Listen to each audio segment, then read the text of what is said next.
The blood had already dried on his knuckles when he sat down across from her. Nadia didn't scream. She didn't even flinch. She'd stopped flinching at things 2 years ago, somewhere around the time her landlord slid an eviction notice under the door on Christmas Eve, and her mother called it karma. She looked at his hands. Then she looked at the folder on the table between them. "Sign it," he said. His name was Callum Vress. She knew that because his photograph had appeared on the front page of the Vancouver Sun 3 times in the last 18 months, always in connection with words like alleged and under investigation and no charges filed. He was 41 years old. He owned 6 buildings in the downtown East Side, a logistics company registered in the Cayman Islands, and, according to a rumor that circulated among the accounting staff at Whitmore and Associates, approximately 1 judge. Nadia worked in bookkeeping. She knew numbers. She knew exactly what kind of numbers Callum Vress moved through the city's financial system, because she'd spent 4 months last year reconciling the shell accounts that were supposed to hide them. She hadn't said anything. She needed the job. That was 2 weeks ago. Now she didn't have the job, and now she was sitting in a boardroom on the 14th floor of a building she had not entered voluntarily, across from a man whose security team had explained, with genuine politeness, that she would want to come up and have a conversation. The folder held a contract. She didn't pick it up. "What does it say?" "You already know what it says." Vress leaned back in his chair. He was built like someone who had been somewhere very difficult and made it back and hadn't forgotten a single day of it. The scar along his jaw was old. The ones on his hands were newer. "You've been reading my numbers for 4 months. You understand how I structure things." "I understand that you structure things to disappear," she said. "That's not the same as understanding what this is." A silence. It wasn't uncomfortable. He seemed to exist very comfortably inside silences. "It's a marriage contract," he said. She waited for him to add something. He didn't. "I'm going to need you to elaborate on that," she said, "because what you just said is insane." He didn't smile. She noticed he hadn't smiled once since she sat down. Not from hostility, more like the muscles responsible for it had been reassigned to other duties a long time ago. "The CRA audit begins in 11 days. There are certain assets I need protected. Certain structures that become significantly more difficult to challenge if there's a legal spouse with legitimate claim to the household. You need a human shield. I need someone who understands the accounts." He folded his hands on the table. The dried blood was still there. She kept not looking at it. "Not someone I have to explain things to. Not someone I need to manage. Someone who already knows where the bodies are buried. That's a very unfortunate phrase to use, figuratively." I assumed. He looked at her for a long moment. She made herself look back. She'd learned that at 14, in a group home in Burnaby where the trick was to never be the first to look away. It had served her in various situations since. "The arrangement is 6 months, he said, possibly 8. When the audit concludes and the accounts are restructured, the marriage dissolves. You receive $300,000, clear, plus relocation assistance if you want it." He paused. "You were terminated 2 weeks ago. Your severance was 6 weeks. I know what your rent is. That's a privacy violation," she said. "Yes." She looked at the folder again. She thought about the notice she'd gotten yesterday from BC Housing. She thought about her mother, who lived in a single-room occupancy hotel in the Tenderloin in San Francisco, and called every 2 weeks to remind Nadia that she'd never had any prospects.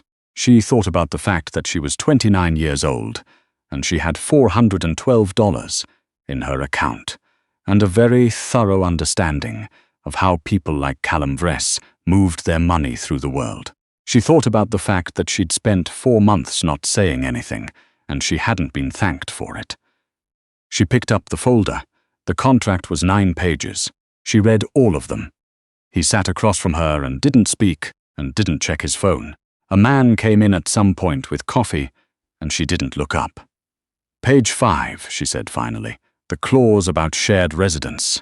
It says I'd be required to live at the Shaughnessy property. Yes, I don't know that property. It's the one that doesn't appear in my name." She read the clause again. "And if I want modifications to this agreement, a shift in him, very slight. Like a door that had been locked deciding to consider the question, what modifications? The 300 becomes 450. I get full access to the books, not the visible ones, the real ones.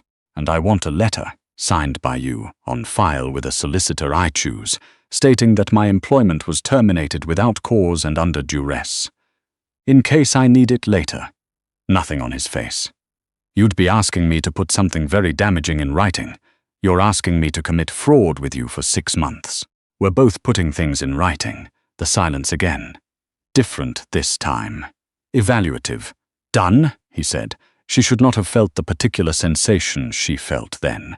It wasn't relief. It was something older and stranger, the feeling of standing on a ledge and realizing the drop wasn't as far as she'd been told. She signed on page 9 where the tab indicated. Her hand was steady. He signed below her. His handwriting was small and precise and looked nothing like she'd expected. She put the pen down. So what happens now? Now you go home and pack what you need. The car will come at 8 tomorrow morning. He gathered the folder, and Nadia. She looked up. The blood on my hands is from a man who tried to have my accountant killed 6 days ago. The accountant who was terminated. In case you were wondering what the audit is actually about. She took a moment to process that. So I'm a target. You were a target the moment you touched those accounts. The arrangement protects you as well as me. He stood up. The building you're in now has 3 security teams. Your apartment has had one since Wednesday. I didn't consent to that. No. She wanted to argue with him. She thought about it very carefully, and then decided that argument was a luxury she couldn't currently afford. She stood up too. At 5'4" she came to approximately his collarbone, which somehow felt like information. I want to see the actual accounts, she said, all of them before I do anything else. He looked at her for a moment. Then he said, tomorrow at 9. She nodded once and walked to the door. The elevator, he said behind her, goes down to a private exit, the one on the left. She took the one on the left. The Shaughnessy house was not what she'd expected, which was probably because she'd been expecting something from a movie about organized crime, all dark wood and taxidermied things and men playing cards in the basement. This was just a house. A very large house on a street of very large houses, with a garden that someone clearly spent real time on, and a kitchen that had far too many knives arranged with far too much intention, but otherwise, a house. Her room was on the 2nd floor, at the end of a corridor, and it had a window that looked out at a cedar tree, and whoever had prepared the room had put a good lamp on the desk. She noticed the lamp. She didn't know what to make of the fact that she noticed it. Vress was rarely home. When he was on the phone or in his office at the back of the house, or eating standing up at the kitchen counter at hours that suggested he'd forgotten meals were supposed to be a distinct event. He didn't hover. He didn't check on her. He treated her with a formal, considered distance that she recognized as the professional version of respect, the kind you extend to someone you need to function correctly. She understood that. She extended the same thing back. The books were extraordinary. She'd understood that from the shell accounts at Whitmore, but those were just the surface. What Vress had built over 12 years was a kind of financial architecture she'd only read about in the context of academic papers and Senate testimony, layered, elegant, legitimately innovative in places, and so thoroughly intermeshed with real businesses and real supply chains that pulling any thread would collapse something real along with it. Ports. Warehousing. 3 community organizations that did actual community work.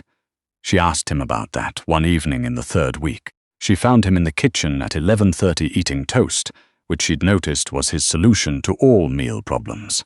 The East Side Literacy Center, she said. The after-school program on Commercial Drive. The housing co-ops in New Westminster. Those are real. Yes, he said. You actually fund them? Yes. Why? He didn't answer right away. He ate his toast. She waited. Because I know what happens when there's nothing there, he said finally. And I have the money. She filed that. She didn't know what folder to put it in. The thing she'd been avoiding thinking about was this. She had thought, when she agreed to this, that she understood the shape of it. A transaction. Legible terms. A beginning and an end date. She'd handled stranger arrangements in smaller rooms for less money. She was not naive. But Vress was not what she'd built in her head.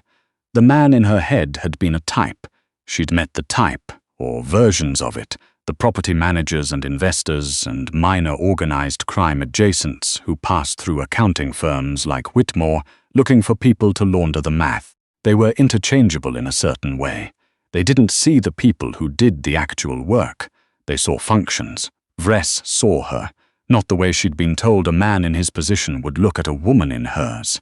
Not like a convenience or an asset or a variable to be managed. He looked at her the way she looked at a balance sheet. Like he was reading something real, looking for the places where the numbers didn't quite reconcile, trying to understand the actual state of things underneath the presentation. It was, she thought, extremely inconvenient. She was sorting through the Q3 accounts for the warehousing company on a Thursday morning when she heard the front door open. Not the usual. Usually he sent a message if he was coming back during the day. She looked up. 2 men she didn't recognize came in first, which told her they were his, because his people moved in a particular way that she'd categorized as professional and specifically placed. Then Vress. Then a 3rd man she recognized immediately because his face was in every legal filing connected to the audit. His name was Stour. He was the CRA investigator. Not the official visit. That wasn't for 3 more days. This was something else. She could see it in the way Vress was standing, which was the way he stood when he was controlling what his face was doing. She closed the laptop. She walked out to the hallway. When all 3 men looked at her, she said, calmly, to Stour, "You know this visit isn't sanctioned. You know whatever you're planning to take from here today won't be admissible. And you know that my husband's solicitor will have filed an injunction before you reach the end of the driveway." Stour stared at her. "And you are Nadia Vress," she said. The name was still strange in her mouth. "I do thee a long moment." Stour looked at Vress. Vress looked at her with an expression she hadn't seen from him before and couldn't immediately catalogue. "We'll be in touch through proper channels," Stour said, and the way he said it communicated very clearly that something had not gone the way he'd planned. He left. The 2 security men moved to other parts of the house. She stood in the hallway. Vress said, "You didn't have to do that. The injunction was filed. I checked the paperwork this morning. He didn't have standing to be here." She paused. Also, he was rattled. Rattled people make mistakes. It seemed useful. Another moment of that expression she couldn't catalogue. Then he said, very quietly, "Yes, it did." She went back to the Q3 accounts. The audit, when it happened properly 3 days later, was deeply unpleasant. She'd known it would be. She sat across from 2 investigators and Vress's solicitor for 6 hours, and she answered every question with complete accuracy because she'd spent 3 weeks ensuring that the accurate answers were the right answers. It was the most focused she'd felt in years. When it was over, she walked to the kitchen, drank a glass of water, and sat down on the floor with her back against the cabinet. Vress found her there. He didn't say anything right away. He sat down on the floor across from her, which was unexpected, because he was in a $3,000 suit and the kitchen floor was tile. "You were very good in there," he said. "I know," she said. "I told you I was." "You did." He looked at his hands. The scars were just scars in the kitchen light. Not threatening, just marks. There were 3 moments where you could have redirected the whole line of questioning into the holding company structure. You chose not to. That would have given them the warehouse records. Yes, and the warehouse records would have given them the co-op in New Westminster. Silence. "The co-op has 140 units, she said. "They're full. Waitlist of 60 families. She looked at him. "I read everything, Vress. That's what you hired me for." He looked at her for a long time. The kitchen was quiet. Outside, the cedar tree moved against the window in a way that she'd started to find, without quite deciding to, a comforting sound. "The audit will be closed by the end of the month," he said. "The formal notification should come within 6 weeks. Which means the timeline," she said. Yes, she'd known it was coming. She'd always known. That was the agreement and she'd signed it and she understood contracts. She was professionally excellent at them. "Right," she she said. She didn't move. He didn't move, outside the cedar tree. The 450, he said. I had Brennan file it last week. It's in your account. I know. I saw it. The letter is with your solicitor. I know she called me. Is there? He stopped, which was unusual. She'd catalogued, without intending to, the various ways he spoke, and stopping mid-sentence was not one of the usual ones. He tried again. Is there anything else you need? From the arrangement? She thought about that. She thought about her mother's calls, and the eviction notice on Christmas Eve, and the $400, and the 4 months of keeping her mouth shut at Whitmore, because she needed the job. She thought about the lamp on the desk upstairs, and the fact that he'd put it there. She thought about standing in the hallway and saying, "My husband's solicitor," and the specific expression on his face. She thought about the fact that she was sitting on the kitchen floor with Callum Vress at 8 in the evening after the worst 6 hours of her professional life, and it was the least alone she'd felt in a long time. The arrangement, she said, was designed for a specific set of circumstances. The audit is effectively over. Yes, so technically the basis for the arrangement has been resolved. That's correct. She looked at him. He looked at her. She thought about what she was good at, which was reading the actual state of things underneath the presentation. I want to renegotiate, she said, very still. The kind of still that meant he was paying complete attention. The dissolution terms? No. She took a breath. The scope. A pause. Long enough that she almost walked it back.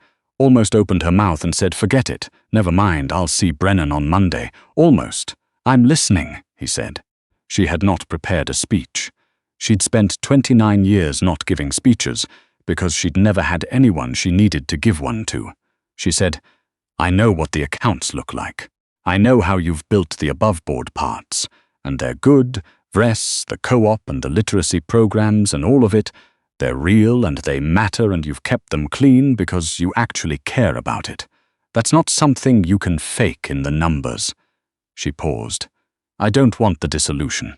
I want to stay on the accounts, formally, legitimately, with actual scope to restructure the above-board side, find the parts that don't have to be exposed the way they are, build something that doesn't need to hide itself." Another pause. "I'm good at it. You know I'm good at it. I know you're good at it," he said immediately. "No hesitation. Then I want to stay." The cedar tree, the tile floor, the distance between them, which was maybe 4 feet, the arrangement, Vress said slowly. "As you've described it, that's not the same contract." "No," she said. "It would be a different one, with different terms. Obviously, you'd want that in writing. I'd want everything in writing. I always want everything in writing. That's who I am." The corner of his mouth did something. It wasn't quite a smile, more like the structural concept of one, visible for approximately 2 seconds. "Yes," he said. "I've noticed." She waited. "There would need to be an interim arrangement," he said, "while Brennan drafts the new contract, to cover any gap in the formal structure. That's a reasonable logistical concern. So the current arrangement would need to remain in effect until the new one is executed." She looked at him. He looked at her. She was very aware that this was a man who navigated everything with exact, deliberate precision, who structured deals and sentences and silences with the same care he brought to his accounts, and that this particular sequence of statements was structured very deliberately.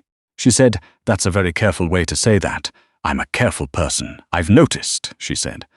Outside the cedar tree, inside the strange quiet of a house that had started, sometime in the last 6 weeks, to feel like it had both of them in it. She stood up. He stood up. They were in the kitchen and it was 8:30 in the evening, and the audit was over. "Tell Brennan Monday," she said. "I want to look at the new Westminster structure first. There are 3 redundant holding layers that don't need to be there. We could clean the whole thing up, make it fully above board within about 4 months. 4 months. Maybe 3, if you give me full access. You already have full access. Then 3, she said. Probably." She went to get her laptop from the other room. When she came back through the kitchen, he was still there, and he looked. She filed this carefully, in a folder she hadn't known she'd been keeping, like someone who had been somewhere very difficult and made it back and was, perhaps for the first time in a while, not entirely sure what came next. She understood that feeling. She'd been carrying it for most of her adult life. She sat back down at the kitchen table and opened the new Westminster file. After a moment, she heard him pull out the chair across from her. He didn't ask what she needed. She didn't explain. She turned the laptop so he could see what she was looking at. They worked until midnight. He made toast at 10:30 and put a plate next to her without asking, and she ate it without looking up. At some point, the cedar tree stopped moving, and the kitchen went very quiet, and she noticed, without deciding to, that the lamp they'd left on in the corner made the whole room feel like somewhere you could stay. She stayed.